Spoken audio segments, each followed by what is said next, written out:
A young woman lay awake at 2:47 a.m., replaying a 12-second conversation from 3 days ago. Did I sound rude when I said that? Should I text and clarify? What if they think I'm weird now? 12 seconds of real life had turned into 3 days of mental replay. Sound familiar? If you're watching this, you already know, overthinking isn't really thinking too much. It's your brain trying to protect you from a threat that doesn't exist anymore.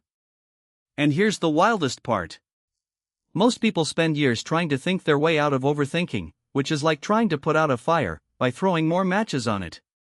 Here's the story of how one small shift ended it for good, and how you can use the same shift starting tonight. Overthinking follows a pattern almost every time. Something happens, a message, a decision, a mistake. Your brain asks, but what if? You answer that question. Your brain immediately asks another what if. And you repeat until you're exhausted, not resolved. She didn't need more answers. She needed to stop asking the question. But nobody had ever taught her how to do that, because just stop thinking about it is the most useless advice in the English language. A few weeks later, she was talking to her older cousin, a therapist, venting about the same spiral. A message she'd sent that she was sure had been misread. Her cousin didn't say don't worry about it. Instead, she asked one question. Is this thought helping you take an action, or is it just repeating? She paused. It was just repeating. It wasn't leading anywhere. It wasn't solving anything. It was just looping.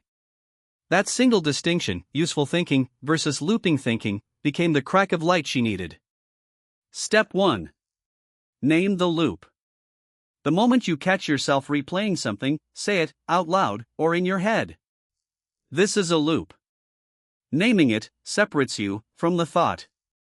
You are not your thoughts, you are the one noticing them. Step 2. Ask the one real question. Is there an action I can take right now? If yes, take a small step immediately. Send the text, make the call, write the note. If no, the thought has nothing left to offer you. It's just noise, pretending to be productivity. Step 3. Give your brain a job. An idle brain overthinks. A busy brain doesn't have the bandwidth. The moment the loop is named, and the action question is answered, redirect your brain to something physical. Stand up. Walk. Wash a dish. Stretch. Motion interrupts mental looping faster than any affirmation ever will. 2 weeks later, the same kind of moment happened. An awkward text, a silence that felt loaded with meaning. But this time, she caught it in seconds. This is a loop. Is there an action? No. Okay, moving on. She stood up, made tea, and went back to her work. No 3-day spiral. No 2:47 a.m. replay. Just quiet. That's the part nobody tells you about overthinking. It doesn't need to be defeated with more thoughts. It needs to be interrupted with awareness and motion. More than 2,000 years ago, the Stoic philosopher Marcus Aurelius wrote that our suffering often comes not from events themselves, but from the judgments we make about them. She wasn't trapped by the message, she was trapped by her interpretation of it. The text hadn't changed. Her story about the text had. Overthinking forever isn't a personality trait. It's a habit loop that was never interrupted.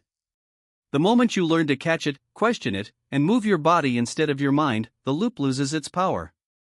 You don't need to silence your mind forever. You just need one clean exit, used consistently, until it becomes automatic. Tonight, when the loop starts, and it will, try this. This is a loop. Is there an action? If not, I'm done here. Then get up and move. That's it. That's how it ends.